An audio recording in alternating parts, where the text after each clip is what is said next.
Okay, this is Kristen Collins. We're doing our best today because I had planned on filming this at school with my peers. Unfortunately, I have the plague, and so does my lovely husband here, so he's going to do his best acting as my patient. And my dresser or stack of dresser things are doing its best to hold the camera. So we're going to do an assessment. So what's going on today? You've got some abdominal pain. Yeah, it hurts in my belly and my back. Okay, how long has this been going on? Like a week. A week? Okay. It wasn't this bad. Did it start all of a sudden or kind of gradually? It was like it started here and then it just kind of went to here. Okay, Now and it's when did it go to here? This morning. This morning, okay. Yeah. Any nausea, vomiting? Yeah, 3 times. 3 times, okay. And so you told me earlier that you've been having some pain when you eat. So you haven't eaten since like yesterday. Yeah. Was it nausea too or just pain? Both. Oh, okay. I failed to introduce myself. My name is Kristen. Nice to meet you. Mm-hmm. We're gonna figure out what's going on with you. Okay. Okay, so you do take a medication called omeprazole. What did you get prescribed that for?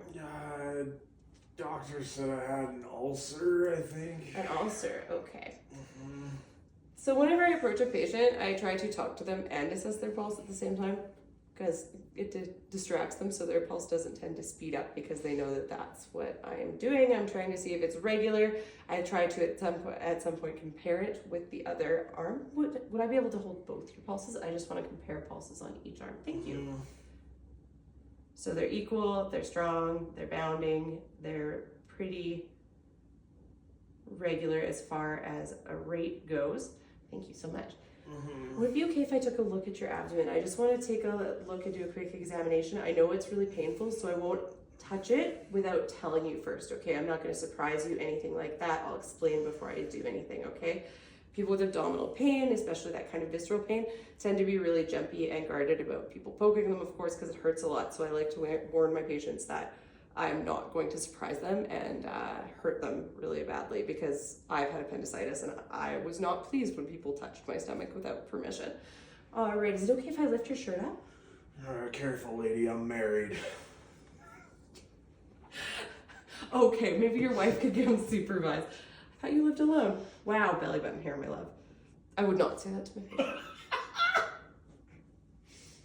Jeez Louise. So I was always taught to look, listen, and then feel, because when you touch things, things can change. So I'm gonna look for signs of distension, discoloration, surgical scars.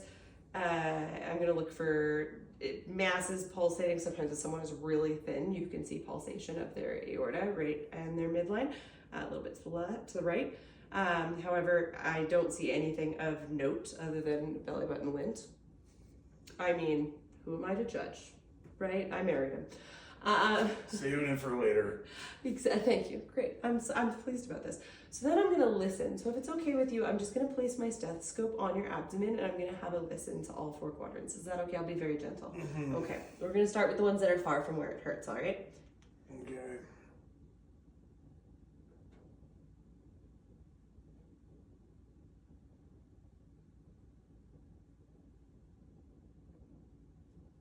Okay, I'm going to move it over here.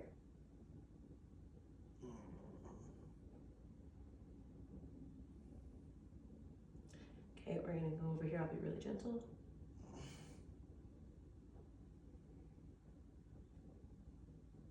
And then I know this one is really painful. I will just place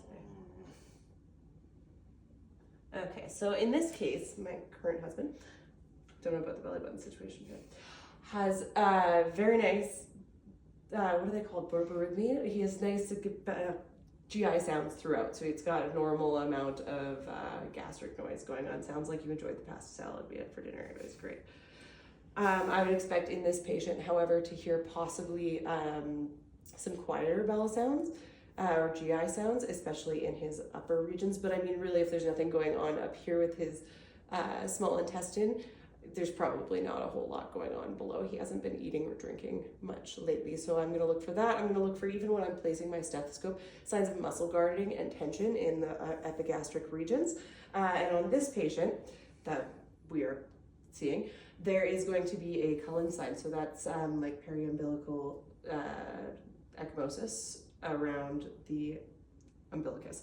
It is a sign of interperitoneal bleeding, and it's really not a good sign. It's not one we like to see. So in this patient, I'm anticipating that he's probably going to have severe rebound tenderness in his abdomen from having an irritated peritoneum, because there is most likely blood in there. And I'm also anticipating he's going to be really sore in his upper right region particularly, but all along the epigastric area. So I'm going to want to palpate, but I'm going to want to palpate farther away to closer. I'm going to be looking for masses. I'm going to be looking for the feeling of distension. He doesn't look distended, and the patient that we are describing does not look distended either, which can be a sign of collection of fluid, ascites, etc. in the abdomen. And I'm going to warn him before I touch him every time and ask permission. I would like to, in a perfect world, perform a, oh my goodness, where's my brain? A Murphy's sign. So I would really like to be able to insert my fingers underneath his inferior right. It doesn't hurt. I'll do it on you actually. Okay. May I please touch your abdomen? So this is what I would love to do is you want to be able to insert your fingers right under. I'm going to find your rib cage right here. And then you're going to take a deep breath. Perfect. Now often if your gallbladder is swollen and quite sore, and actually when they do it, often they do it with 2 fingers. So let's find that there, like that. One more time. Oh. Perfect. That actually makes your gallbladder come down with your diaphragm, and it'll touch my fingers, and that'll cause quite a lot of pain. So that's one way that, because we can't palpate it through your rib cage, right? So that's one way that we can figure out whether or not there's inflammation there. Now this patient, I very much doubt is going to allow me to do that, nor am I likely to ask him to if we find a lot of pain there, because that's going to be quite uncomfortable. So I'm going to start with this region. Is it okay if I touch here? I'll be very gentle. Okay, let me know if it hurts. Let me know what it feels like. Does that hurt here, or is it being referred up there? It's really Okay. going up here. Okay. And how about here? So up there, nice and soft so far. I'm going to start here, and I'm going to be very gentle. That hurts. What does it feel like? Burning. Okay. Midline, I'm going to look for any masses or pulsations. I'm particularly looking to see if I can feel a distended aorta or even fluid in the abdomen, of course. How does that feel? It hurts. It hurts. Okay. I don't feel any pulsation or masses. And then in the most painful region, I'm going to be very careful. Okay. All right. I'm also going to check for rebound tenderness, but I'm not going to jab him right in the area that he is currently hurting, because his peritoneum covers most of his abdomen. So I'm going to try down here. I'm just going to press here and release. You let me know how it feels. It's probably going to hurt a little bit, and I'm sorry about that. Ow. Yeah, nailed it. Excellent. Okay. So I am seeing, is it okay if I put this down? Yeah. Okay. So I am seeing some really concerning signs on you of possibly some internal bleeding. So I would like to take you to the hospital relatively quickly. Now, of course, on this patient, we're also going to do a 12-lead ECG, because epigastric pain along with nausea, vomiting is often can be a sign of MI.